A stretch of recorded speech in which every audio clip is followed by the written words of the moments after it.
Hello everyone, and welcome to my Days of Our Lives official. I hope everyone is having a wonderful day. Before we begin, please hit the subscribe button and give this video a thumbs up. Love General Hospital, B&B, Days or other soaps? Come over to our SC boards and join the discussion. To join the conversation and connect with other fans, click here today. Crafted by Tiffany. Stefan celebrated Stefano's image with a toast at the Di Mera estate.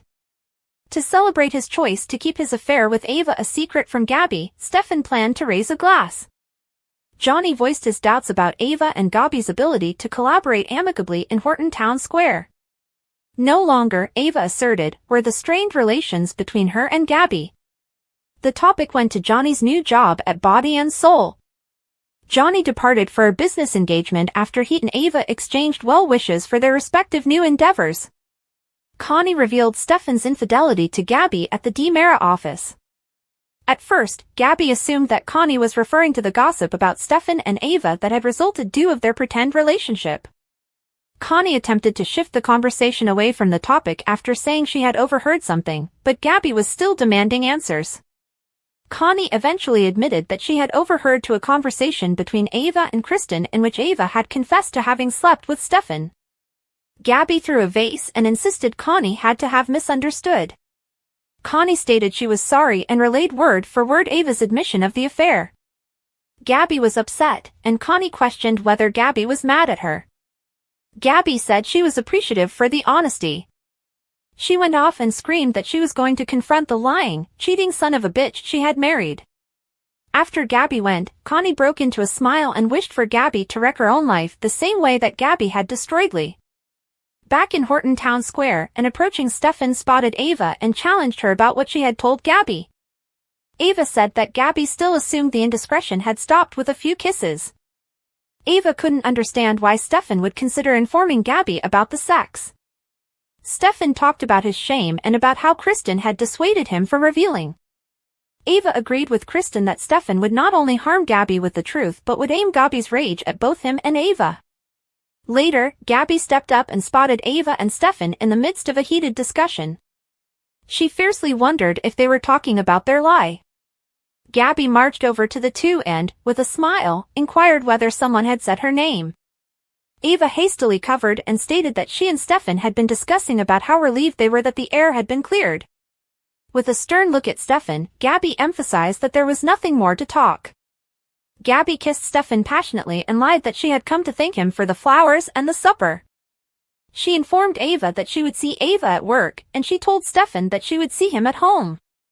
Gabi left. And worried Stefan questioned Ava whether she thought that Gabi knew the truth, since he suspected Gabi had been acting weird. Ava ignored the idea and hoped that she and Gabi could be friends and put the past behind them. Stefan remained uneasy. Back at the Di Mera office, Connie longed that she could directly observe as Gabi's marriage went up in flames. Later, Gabi returned to the office. Connie questioned if Gabi had faced Stefan, and Gabi answered she wanted proof first.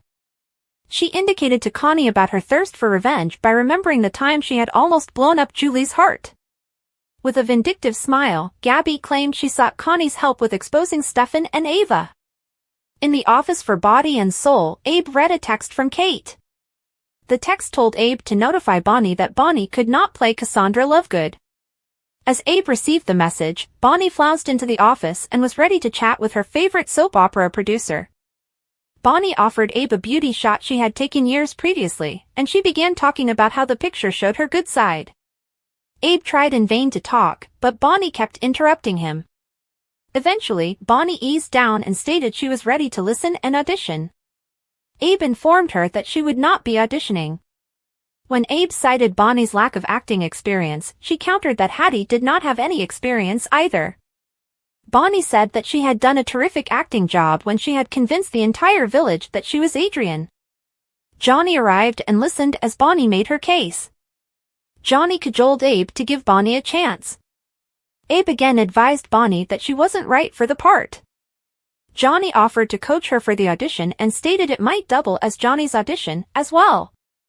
Bonnie grew pleased at the possibility but began talking again, this time about her involvement in a school production called The Princess and the Pea. She begged Abe to let her try the audition with Johnny, and Abe finally relented. Later, Bonnie halted as she started her audition since she had expected Johnny to exclaim action. Johnny pushed Bonnie to keep the sequence grounded in real, raw emotion. Bonnie spoke the lines but got distracted by one of the characters being named Dagger.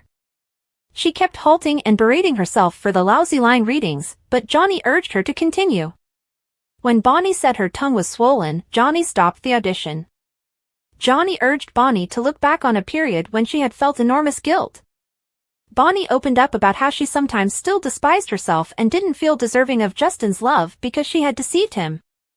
Johnny pushed Bonnie to channel those feelings into the scene. Bonnie restarted and delivered a more emotional speech in which her character felt guilt for having triggered a volcanic explosion that had wiped off an entire family.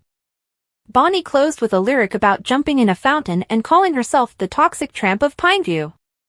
When she sadly ended the monologue, Johnny praised her performance amazing. Both Bonnie and Johnny anxiously looked at Abe, who confirmed. Abe notified Bonnie that she had the part, and Bonnie leaped up and down with delight. Later, Bonnie raved about landing the position. Johnny claimed he did have some notes to add nuance to Bonnie's performance. Bonnie suddenly began coming on to Johnny, which made him uneasy. Bonnie suddenly backed off and exclaimed that she was acting and that she had tricked Johnny. He admitted that she'd had him going. He stated he would see her at the first rehearsal. With exaggerated voices, they laughed about their new business alliance. At the Brady pub, Kate raged to Roman about Hattie and Bonnie auditioning for Body and Soul. Roman comforted Kate that Abe would make the right decision. Kate hoped that Abe was rejecting Bonnie, but Roman defended the choice of Hattie. Kate assumed Roman only had a soft spot for her because of Hattie's crush on him. Roman appreciated Hattie's good taste and reminded Kate that Hattie had played a role in his and Kate's reconciliation. Kate conceded the point but still drew the line at hiring Bonnie. Roman replied that Bonnie and Hattie were trying to turn their lives around, but Kate remained unconvinced about bringing on Bonnie. Later, Abe joined Kate at the pub. She asked him how Bonnie had taken the rejection. Abe grudgingly told an unamused Kate that he had awarded Bonnie the part of Cassandra. In Leo's apartment, Leo lay in his bed and penned a scenario for Body and Soul. The incident involves Charlemagne realizing she had a daughter whom Charlemagne had believed she had miscarried years previously in a swamp. As Leo passionately conveyed his joy with the scene, he heard a knock on his door. He opened the door to Hattie. Still believing Hattie was Marlena, Leo approached Marlena and was startled at her extravagant choice of clothes. Hattie reminded Leo that he had asked her to watch the drag races.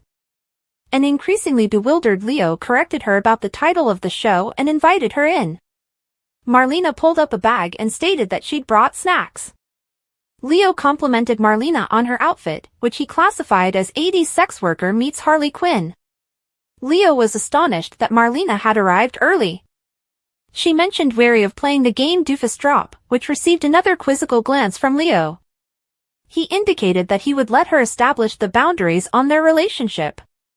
When Marlena replied she was merely there to watch TV, Leo questioned what else she thought may happen.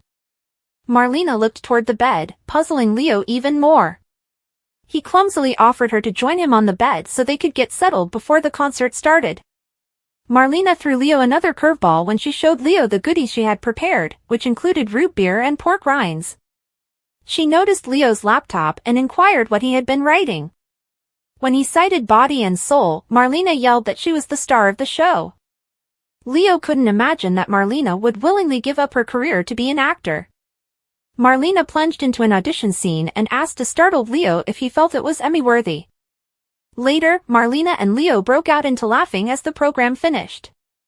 Marlena screamed that it was the best time I've ever had with my clothes on, and Leo spit out his root beer.